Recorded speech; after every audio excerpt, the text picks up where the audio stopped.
My name is Beth Harris. I live in Bayfield, Colorado, the backcountry of Bayfield on a ranch. Every once in a while, I'll paint things with my husband. He's the artist. We get to hike. I just like doing outdoorsy stuff and even taking pictures. And so I love living here. And I have a movement disorder, restless leg syndrome.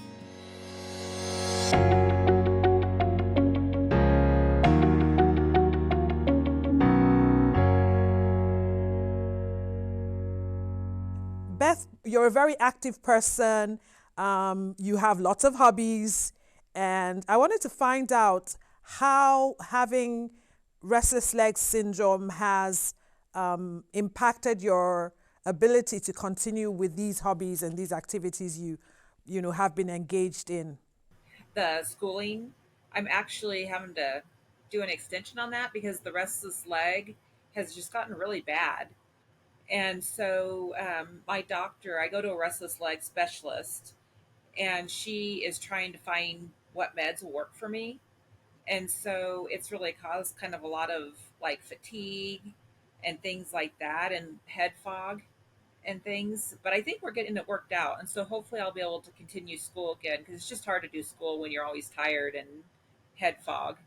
And so, and the hiking, I don't go by myself because, we saw a mountain lion like 4 weeks ago, and that we see bears and things like that. And so my husband has to go with me, so I only go when he's with me. But the restless leg, I really do feel like as long as I'm consistent in like either exercising or hiking, that it really does help the restless leg.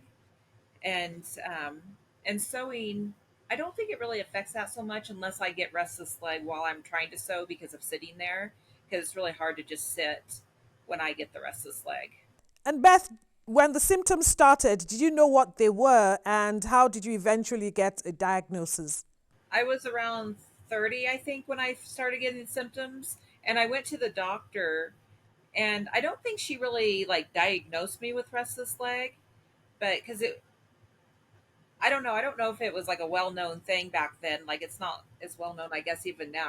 I don't know. But, anyways, and she put me on a medication, and it did help, but it was a medication. I had to keep taking more of it and more of it to help, and which would make me a little paranoid taking that. And so eventually I stopped taking it, and I just would get up during the night and walk, and I wasn't taking anything.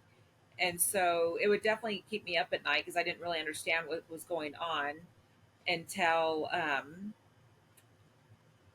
don't know, maybe like 5 years later or something like that. And I went back to the doctors, and they finally diagnosed me with restless leg and explained to me and helped me understand it. And that's when they put me on gabapentin to help with it. Beth, people with RLS sometimes have symptoms at night or in the day or both. So I wanted to ask you, do you have symptoms at night? Yes, I do have symptoms at night. A lot of times I'll wake up around 3:30 with symptoms. And so I'll usually get up and stretch a bit and try getting back into bed. And then if they continue, I'll get up and just come down and like read a little bit or look at my phone or iPad, whatever. And they'll usually start to calm down, and then I'll go back to bed. How about in the daytime? They do sometimes. Sometimes they'll start around 10 o'clock in the morning, but lately, because I think the meds are starting to get figured out, they'll more start at around 1 p.m. And then and so I'll take my medication at 1 o'clock and walk around a little bit in my house or do things that gets my mind off of it. And then I can usually sit down again if I need to. And then in the evenings, I take my other medication at 5, and I'll usually get up and do stuff. Sometimes I'll keep getting the restless leg, and so I'll get up and do dishes or clean a little bit, whatever, just to keep my mind off of it. And then sometimes I can sit down and sometimes I can't. Beth, it's been really inspiring listening to you. And I wanted to ask you one final question, and that would be what would be your message to other people who have to live with RLS?